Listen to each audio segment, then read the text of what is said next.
Hey, somebody asked me one time, why are you like how you are? Like, why am I like how I am? I don't know. I was born this way. No, I didn't fall on my head, and I wasn't dropped on my head or whatever. But I will tell you that I've always been a little bit abstract, or I get out of focus. I go to clean my closet, and all of a sudden I'm like, oh, wow, look at this. It takes me like days to clean my closet. When we first moved to this house, I hate to admit this, but when we first moved to this house, it took me, I can't believe I'm going to tell you this. I had a basket of socks. I had 2 children.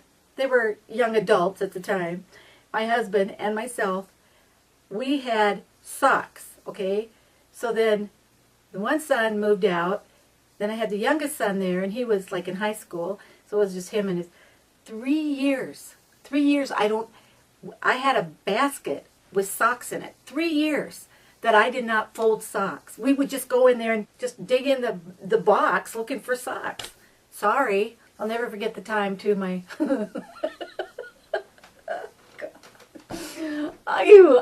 He probably won't put this one on there. But I had not gotten the laundry done, and there's a certain article of clothing that you want to have clean, and I'm not going to tell you what it was, but, well, when you have to wear something 2 or 3 days in a row, then, I finally did the laundry, and it's never happened again. I promise. It's never happened again. And at the time, folks, I was blonde. No offense to any blonde people. I still have, well, I have gray roots now, but anyway, why do you think I have red hair? I love red hair. Got Irish in me. I was in my 40s, and I took some lipstick like this, okay, and I went, okay? I don't know if that you can see that. And I was going to rub it in. And what did I do? I walked through Walmart. Yes, I do shop at Walmart some. Me and Sarah Palin have something in common. And not just Walmart. Anyway, so I walked through Walmart like this. I mean, only it was like a brighter, So now I'm going to rub that in. I don't know. Okay. I walked through Walmart, went home, and didn't know it until I went in the bathroom and I was adjusting my hair, and I looked in the mirror, and there was the 3 dots. Okay, I've always done stuff like that. Or there was this time, open mouth, insert foot. Okay, now if any of you out there, I don't mean to offend anybody, okay? I've already offended the blondes, and now I'm going to offend the bald people, okay? My daddy's bald. I think he's cute. Anyway, we went to these people's house in North Dakota. I was in my 30s, okay? And we were sitting around the table, and our host was a pharmacist, and he was a guy from our church. And what happened was, we're all talking, and about clean jokes and stuff. Okay, we're a group of Christians, okay, clean jokes.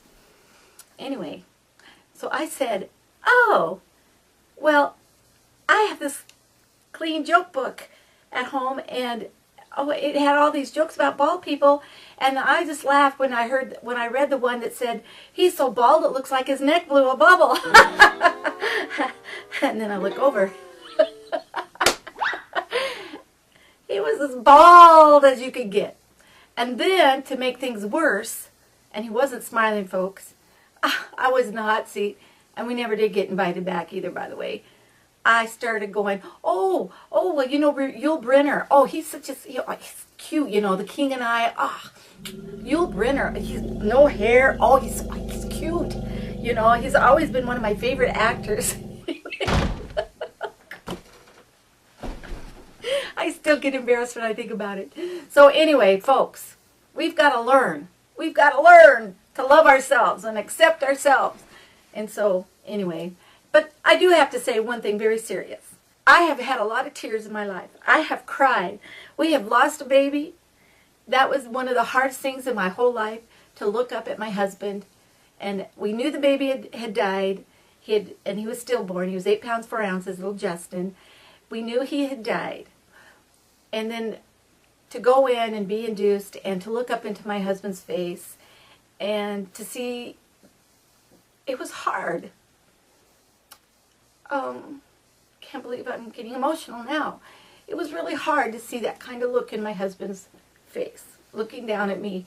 And I held the baby, and he was all blue, but that was a very hard time. Okay, how do you overcome something like that? Well, we had moments where we cried and there was grief, but we held on to God and we held on to each other. When I was weak, he was strong. When he was strong, I was weak, and we were a good team, okay? So we've had sorrows. I have cried and prayed to God. I have almost died a couple of times because of diabetes. Now, folks, don't get all worried about me. I'm fine, okay? I am really good. I'm on an insulin pump.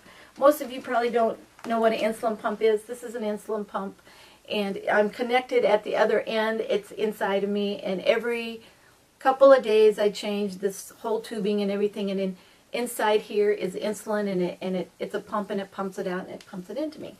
It's much better for me than giving myself a shot 2, 3, 4 times a day.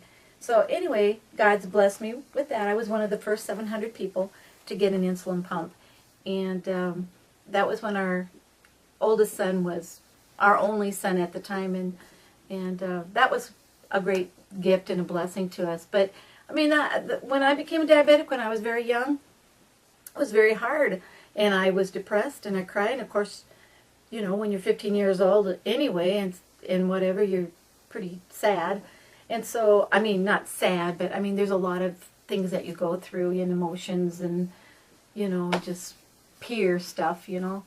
So there's been a lot of sorrow and a lot of sadness, but there's been a lot of joy. And so for me, when you see me laughing and when you see me doing this, I mean, there's days that I have where I'm actually angry. Yeah, I try not to be. I used to be a nice, angry person. Okay. But I'll tell you right now, the joy of the Lord is my strength. That's in the Word. The joy of the Lord. And it says that those who weep, like it says, so those who planted their crops, this is a modern version, okay? For those who planted their crops in despair will shout hurrahs at the harvest. So those who went off with heavy hearts will come home laughing with armloads of blessings. Well, you know, there's weeping for a night, the Bible says, but in the morning there's joy.